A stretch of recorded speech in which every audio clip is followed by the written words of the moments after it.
Hi, Brooke. Can you introduce yourself for us? Hi, my name is Brooke Hall. I am a nurse and I work at Northwestern. Hi, Brooke. Nice to meet you. Can you tell us a little bit more about your position as a nurse?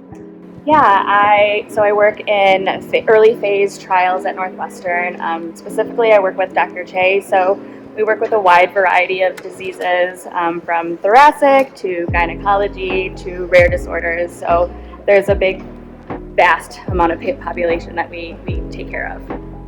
That sounds so cool. What other responsibilities come with this type of role?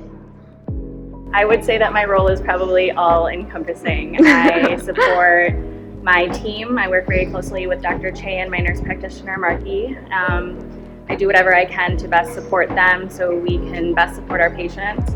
I do a lot of the care coordination behind the scenes for the patients. So that includes a new patient workup, getting them to hopefully be eligible for a clinical trial, look into their care and everything that they need while they're on trial. So it's a lot of things kind of across the spectrum. Wow, that sounds like you have a lot of patient interactions. Yes, very much so. Then how do you think compassion is shown day to day in your interactions with patients? I think that compassion is probably the number one thing that I need on a regular basis when I'm both interacting with the patient, their family, and the other caregivers throughout the hospital that help take care of them. Then what does patient advocacy mean to you? I think it's standing up for the patients and what's right for them and what's best for them. So not just doing something so the healthcare provider can check something off their list, but really seeing the patient for who they are and what it is that they need and personalizing their care so they get exactly the best possible that they can. So if it is kind of standing up for them to another healthcare provider or to their family members so their voice is heard, I would call that patient advocacy. It sounds like there's a lot of stories that you could tell about patient advocacy within clinic and all of your experiences. What is an experience that stood out to you the most? I would say because there is a physician for every specialty across the spectrum, a lot of what I do is make sure that all of that is connected and that the patient understands why each doctor is playing a role in their care. When Dr. Che first brought up the patient awards ceremonies, I thought it was a great idea because it gave us as a chance to slow down, collect ourselves, reflect on the patients, what they're going through, where they've been and where they're going, and give them the recognition that they deserve rather than constantly going to the next task, So I'm really happy that we've taken the time to slow down and recognize our patients in this facet. What is your favorite award? My favorite award was actually a patient that we were telling, unfortunately, to go home to hospice.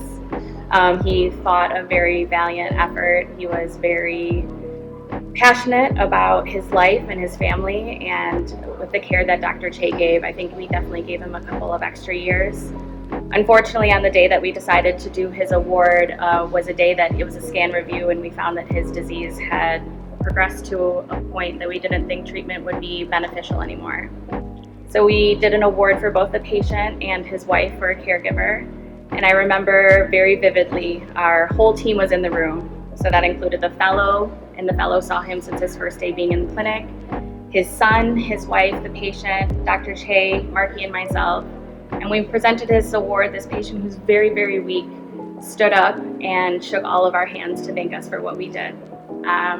I'll never forget that moment. It actually just gives me goosebumps thinking about it right now.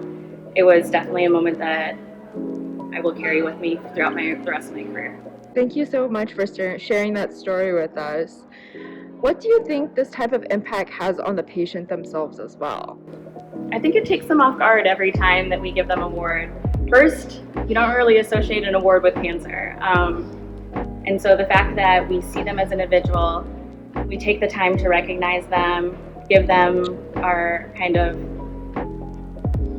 words of motivation, I guess you could say. There's always a moment of surprise that crosses their face where they're like, wait, is this real? What are we doing? Are we doing this? And then you just see this whole kind of spectrum of emotion pass through them. It's pretty cool.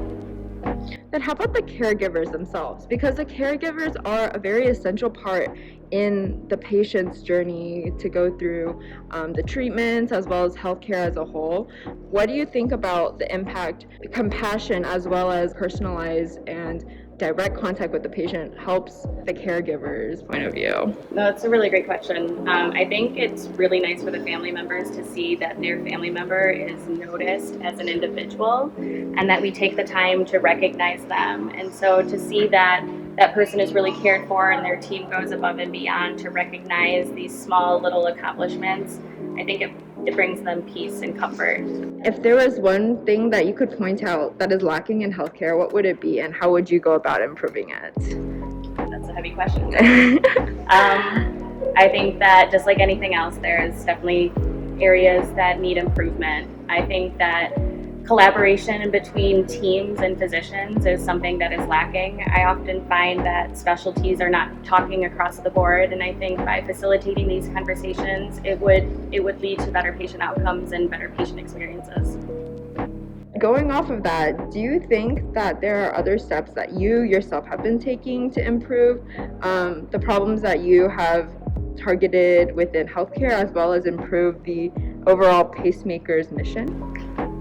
It's actually a project of mine to make sure that I help facilitate these conversations and also make sure that the patient is aware that sometimes these conversations aren't taking place, so they need to advocate for themselves on top of us advocating for them. So I think the more informed a patient is about what's going on with the care, the better off that they'll be in the long run. Thank you so much for your time, Brooke. We really appreciate all your input. Thank you.